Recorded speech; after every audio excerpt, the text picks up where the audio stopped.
Oh, what's going on, Ed? Just reminiscing, Will, the good old days when I was young, had long, luscious locks. How about we read some coming-of-age books to transport you back to that? Okay. With lots of trauma and tragedy to those characters. So it makes you feel better.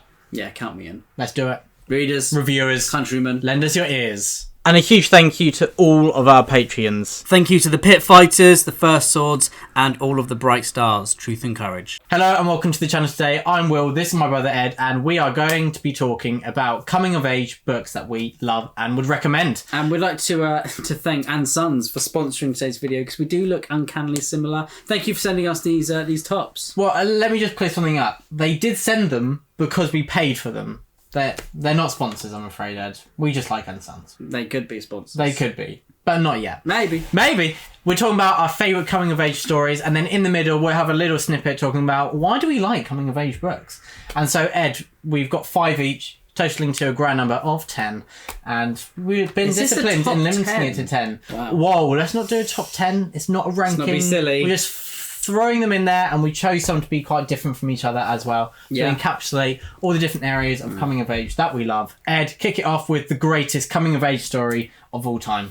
Watership Down. No, Malice by Papa Gwyn, book 1 pretty of good. The Faith and the Fallen. This is the Grim Oak special edition.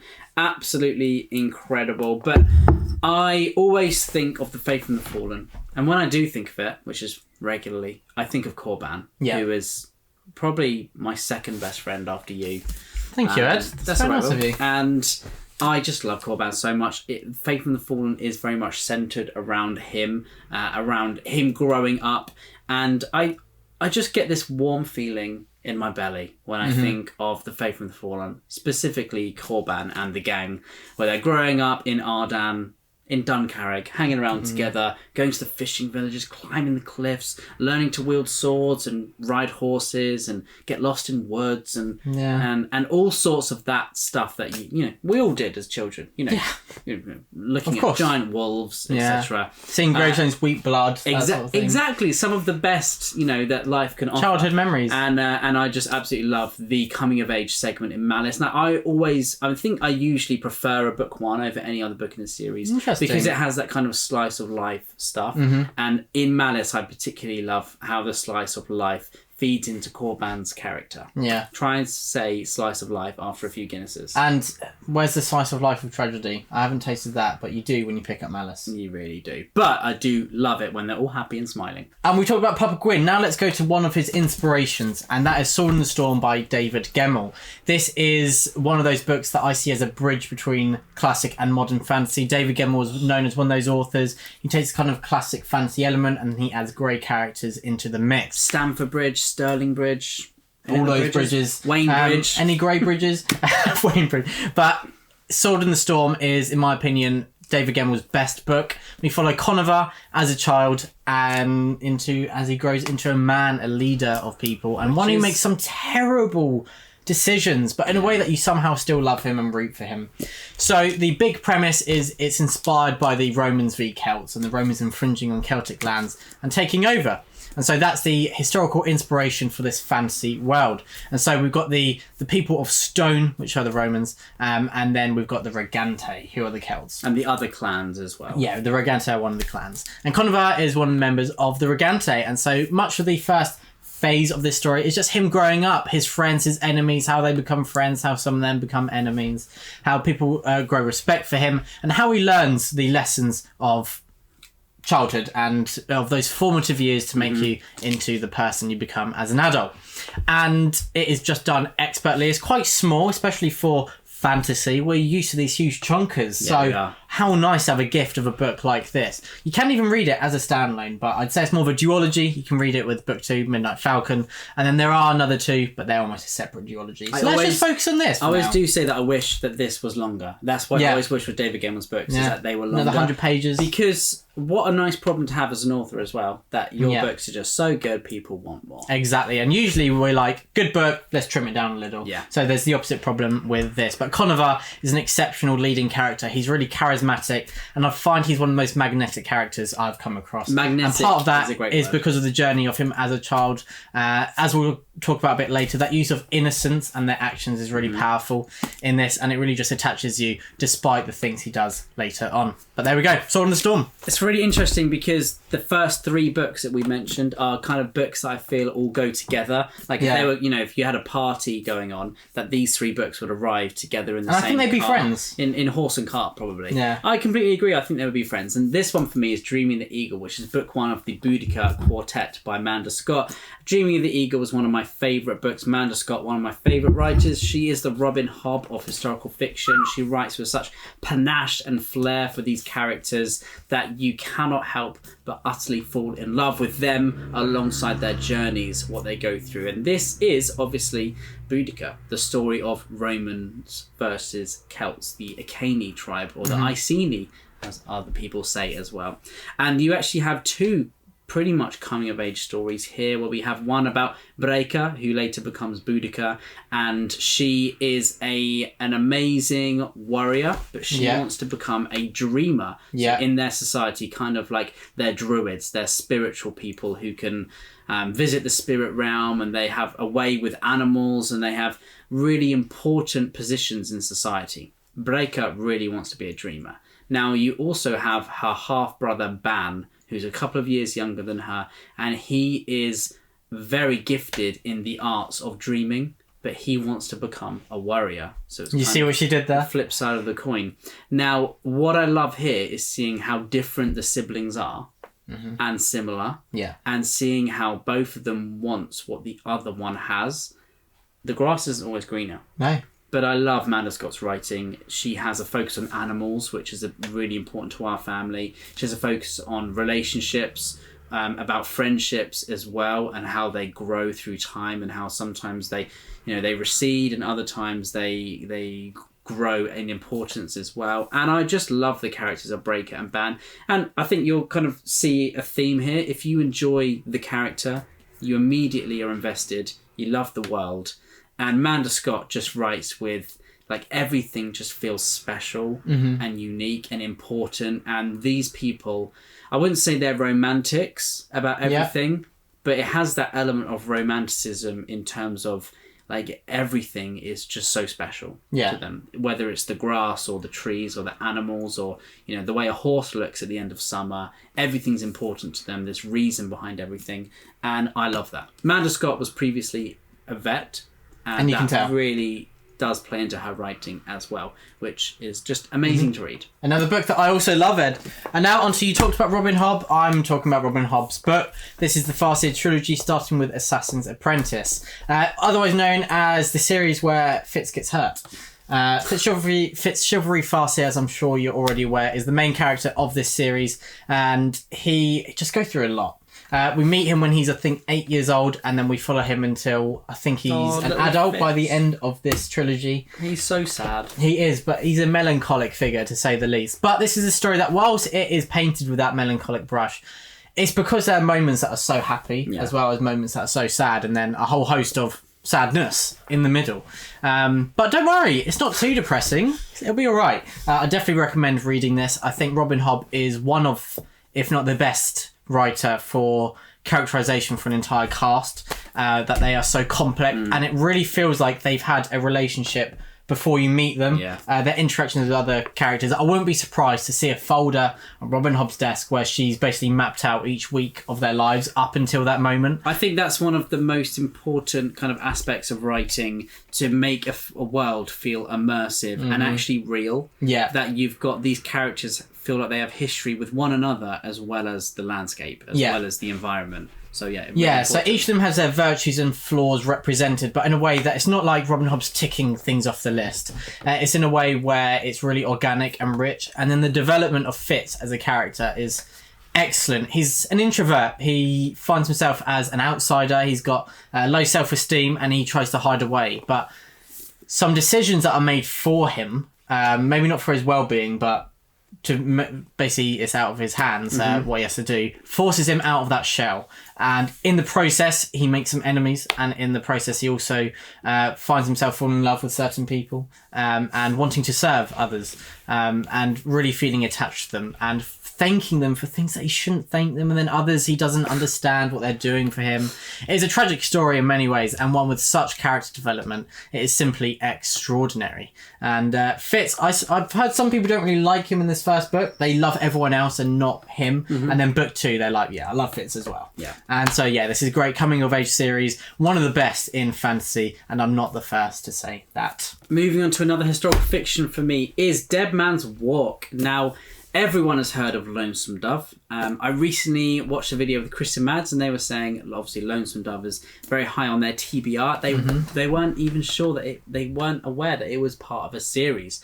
So Lonesome Dove is book 3 in the series, and it was written first. So obviously, chronologically, that was written first in the timeline of it was actually written. Dead Man's Walk is book 1, where Woodrow and Gus are young men, they are teenagers, and they are freshly joined up as Texas Rangers. So this is them starting their relationship. This is where you see them meeting each other for the first time. And this was actually the first book in this world by Larry McMurtry that I actually read. And I did not know that. Yeah, I didn't read Lonesome Dove first. I wanted to see them as they grew up. And you do notice there are some kind of inconsistencies between the histories in Lonesome Dove as it's written, and then when you actually get to book 1 and 2, some things don't add up, whether that's on purpose or a mistake. Oh, is it unreliable narrator? It's possibly there. So Dead Man's Walk is the story of Woodrow and Gus as they join the Texas Rangers, and they then are escorting people on a journey, and they kind of learn everything that they do learn. Obviously, in Lonesome Dove, if you've read that, you know that these veteran, these hardened Texas Rangers who have seen everything, done everything, they just want a nice, easy life. But this here is their as they're teenagers, as they're young men, they are very, very different to how they are in Lonesome Dove, and I love seeing their journey as they're growing up together. That they're associating with one another. They have lots of arguments. They bicker here like an old married couple who know each other very well, and it's just so much fun. Is there one you prefer over the other, or does it change with each book? I think Gus is... So Augustus is the MVP of every book that he's in, because he's just so genius. He's a bit like Koska. Right. Or Galocta. Yeah. Or Logan. Yeah. But he's always just so exciting, so much fun to read. Yeah. Woodrow is kind of the person who's always kind of holding the reins, pulling him back, got his head screwed on, which you really need in terms of Gus's character. Okay. So I don't think you could have Gus without Woodrow. Are they similar to us in any ways? That mean that I'm Augustus, and that would be an honour. That would be a huge honour. He is way, way funnier than I could ever dream of being. But Woodrow, I thought you were about to say he's way funnier than you, whilst looking me dead in the eye, talking about me. Yeah. I was going to say that's a bit harsh. Don't make jokes, because Cool doesn't make jokes. Oh, okay. I won't then. No, they're great books. They're so much fun to read. They are very dark. They are westerns that really push the boundaries of what being a western is. They have McMurtry's classic dialogue and really invigorating prose style. And his prose is the closest that I would say to a Joe Abercrombie. So if you like that kind of grimdark, gritty style of writing, then check out Larry McMurtry. You will find yourself laughing out loud, and you will find yourself at times weeping. Let's talk about why we love coming of age stories. Why they're important. Will, tell us, what do you find about? Well, I see a coming of age story as a bit of a cheat code, really. Just as with animals, you immediately love them. You really identify with coming of age stories, or I do anyway, because I think it's that story of innocence. So when things happen to characters when they're younger, they are innocent, and you immediately root for them because of that. So it's a little bit of cheating by these authors. As an ex-teacher, and children are not innocent. But in terms of the grand scale events, especially in fantasy, that is often happening to them. And they're also a little bit helpless. They're trying to find their way around in the world. It's nostalgic, of course. We were very different as children, and we recognise that kind of growth. And then usually the characters are going through something far worse than we have. Almost all these characters really go through terrible things. And So I think that is really important in coming of age stories, that it really roots you in the character. And whilst they may be going through very different experiences, there's still that relatability. Everyone was a child once. Maybe they still are. Maybe they never grew out of that childhood. As maybe in Lewis Carroll wanted everyone to stay as a child, and the message of Alice's Adventures in Wonderland, that basically being a child is the best state to be in. Yeah. And it's, again, with Narnia, there's this romanticism about coming of age where it is a period of life to be cherished. And I know there's a saying that youth is wasted on the young. Somewhat true, I think. But I think also that there is something inescapably kind of intriguing about coming of age stories. There is also the trap of characters don't feel that young, and it's a risk for authors to do these younger characters. But I think teenage years are where they can kind of get away with it, because there are teenagers who are very mature, and there's teenagers that are very immature. So it's like, basically every action makes sense. But the most important part is growth, and I think whilst people are always growing, that's far more extreme when someone's younger. And one of the most satisfying things as a reader is to witness character growth, and that's so easily done with a coming of age story. Yeah, I completely agree. And what I love seeing with coming of age stories is how these characters relate to one another, how they associate with one another, their relationships, how if they're written dynamically, then they grow, then they peter off, then they grow again. And that's exciting to me as a reader. You see kind of rivalries springing up. Thinking of like The Will of the Many, Empire of the Vampire, sometimes rivalries turn into friendships, sometimes friendships turn into bitter rivalries. And I love that you've got this growth through someone's life. And, teenagers are very, very impressionable. Seeing people with their families, I always love seeing that slice of life, like I mentioned with Malice. That's just something that I would love to read so much more of. I'd love to read about Corban just doing everyday chores in the smithy, going to ride shield and all sorts of that stuff. So that's one reason why I always love it. And obviously you and I are at the ages of coming of age stories that we're kind of in the middle. We can relate to it so much. Definitely. But it is something that every single person can relate to, because we've all been there, whether no matter what your upbringing is, we've all been at that age. Yeah, very nice, Ed. Another part is obviously some of these stories I read whilst I was still a teenager. And I think that really relates as well, because reading about characters who are the same age as you, I think really makes a difference. It's like watching Dead Poets Society when I was like 17, and I was like, oh my gosh. Wow. I wish I was like very impressionable at that age, aren't we? And when I think something makes a mark and it makes you adore it when you're a teenager, you're obviously nostalgia, but you're always going to have that emotional spark to it. Yeah, and I also think coming of age, there's always this theme of hope that as a child, you can go on to do anything. Nothing's decided yet. I could become an Olympian, and then I turned 17 and watch the Olympics full of 16-year-olds, and I was like, dang it.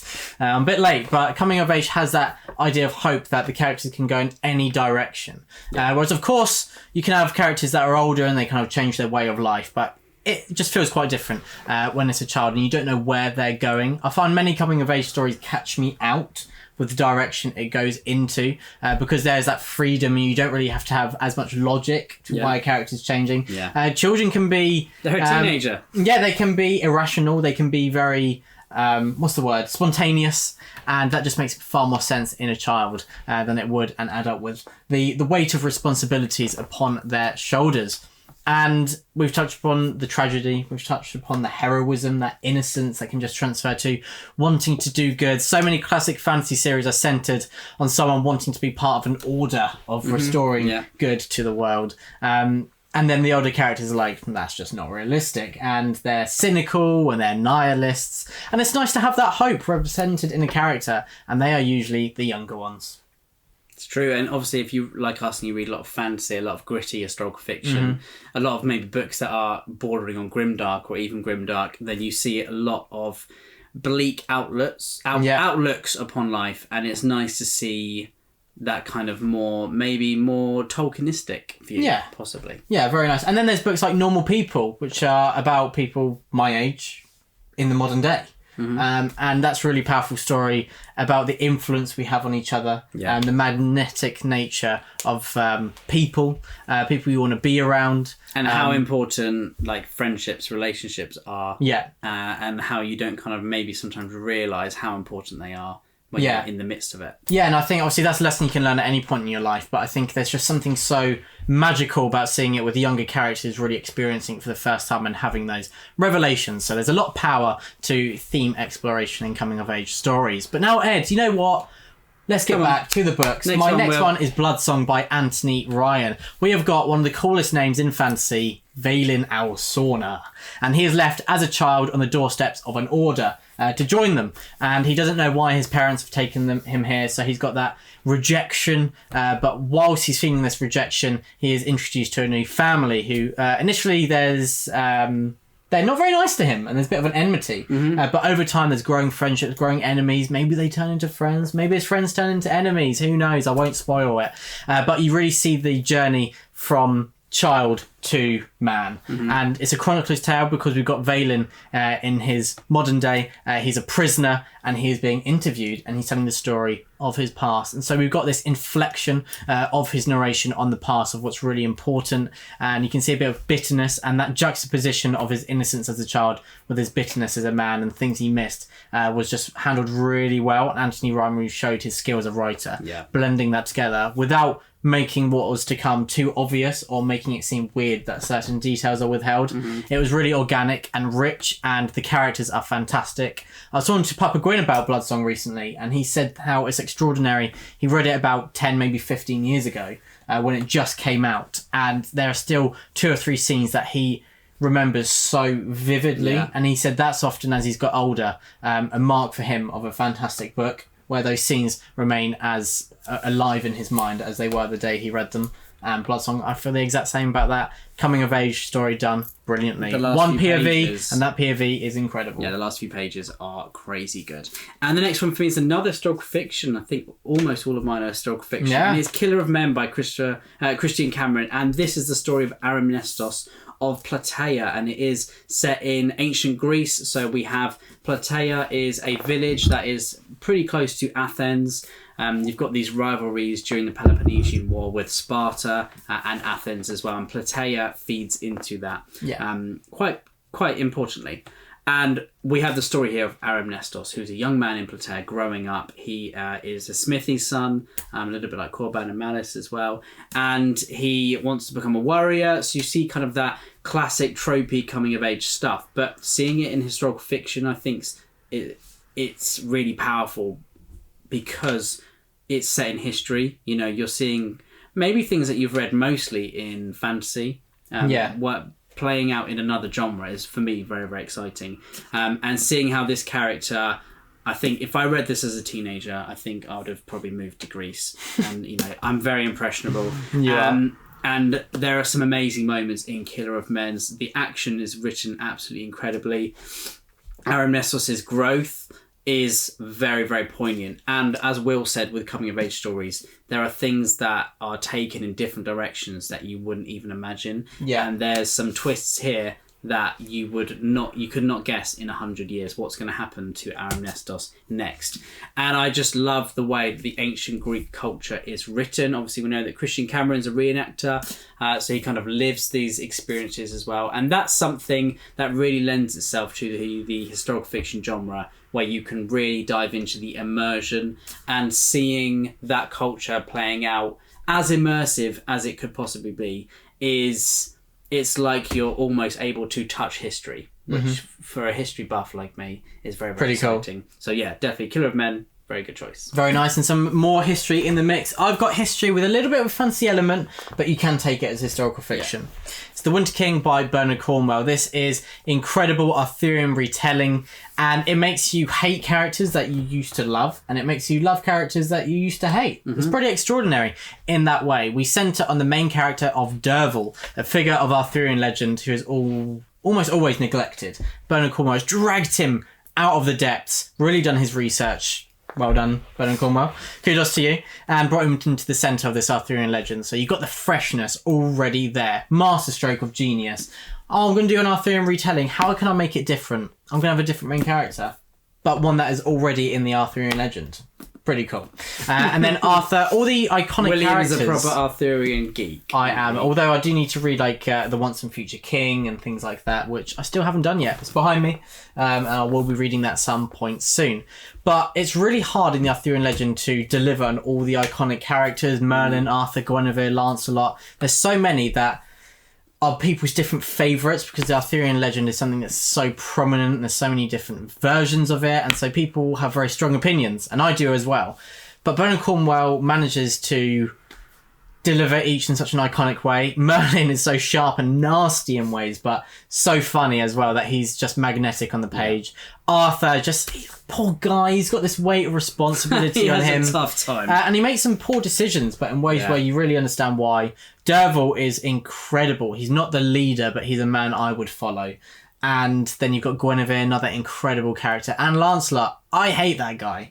And there's just such clever decisions, which feels a little bit meta as well. Little messages to us as to why certain characters are hailed like they are when they shouldn't. And how some characters are faded from history because history is written by the victors. And that's a message of this story as well. But it's really beautiful. Again, as I always say of many of my favourite books, tragedy and heroism intertwined.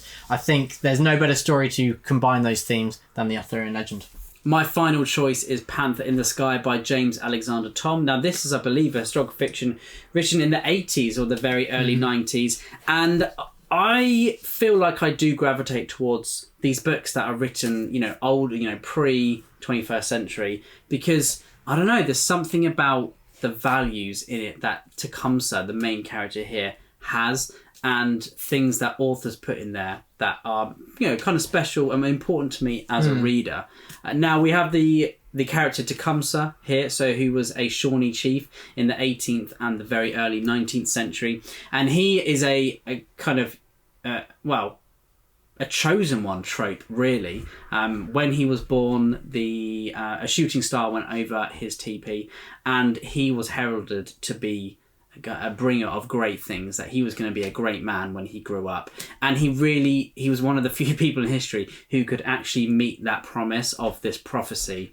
And the way that James Alexander Thom has written him is incredible, and it all focuses on this character as he grows up, literally from the day he's born to the day he dies. And it is such a heartbreaking book. I think it's the closest book that I felt that has the same kind of themes and values in to Braveheart, and it has some really impactful scenes. I love the way that Tecumseh grows up as a teenager or as a young boy. He really idolizes his older brother. He's in love with his older brother, would do anything for him, and then he grows into this powerful and strong young man as himself. He becomes a leader, and seeing how he's written to become a leader reflect the actual history of Tecumseh from what we know is masterfully done. James Alexander Thom has actually written books on how to write historical fiction, and hopefully when I do one day write historical fiction, that will be the first thing that I read, because what I learnt from this book is incredibly valuable. Nice. Tecumseh is just one of my favourite characters to read. Someone that you can easily fall in love with. Someone like Derval. Is it first person or third person? I believe it's third person. And then is it just his POV? Yeah. There are a couple of others, but they're sprinkled in. But the vast majority is from Tecumseh's perspective. A lot of page time to fall in love with him then. Absolutely. It's a groundbreaking book. And then last up for me is God of Vengeance by Giles Christian. So this is a story where we follow Sigurd. We're in which century, Ed? I think it's 8th century Norway. Okay, 8th century Norway. It's the Vikings. We love the Vikings, don't we? Yeah. And Some so people God of do. Vengeance, the clue's in the title. Yeah. There's going to be a good dose of vengeance in this series. We follow Sigurd, who is a teenager, and he's just approaching adulthood, and he's got these dreams and visions of what he will be one day. And somewhat early on in this book, a lot of that comes crumbling down, and it means he sets out for some vengeance. And this is also really interesting for historical fiction in that there's the trope of putting a band together. You kind of find stray individuals, outsiders, and bring them into one group that have a shared objective, which is a trope that is awesome. Magnificent Seven, Kings of the Wild, so many different books that I love do that, but usually not historical fiction of this period. So it's really unique putting it in this setting. And that's what I love to see, taking tropes, putting them in ways we haven't seen before in different places, time periods, and different landscapes as well. That is done with God of Vengeance. And so it's that coming of age meets vengeance, meets some just coolness. That is a factor. And they are all merged into one with God of Vengeance, as well as Giles Christian's lyrical prose. It's quite a short story as well. And there's 3 books, and the end battle in the 3rd book, it's probably the most epic in historical fiction it's you can get. It's one of them. Yeah, it's definitely an incredible battle, and it's got kind of field battle as well as naval. Yeah. So it really combines everything you're looking for. Yeah. All the juices of the Viking world combined into one with God of Vengeance. And Giles Christian is a fantastic writer, and he delivered like a great postman again. God of Vengeance. Not on every driver. Thank you very much for watching our video on the best coming of age books, our favourites at the very least. Please let us know in the comments below what are your favourite coming of age books, and how many times will the Wheel of Time be mentioned? Maybe lots. Maybe lots. Truth and Courage. Truth and Courage. The Brothers Gwyn. The Brothers Gwyn.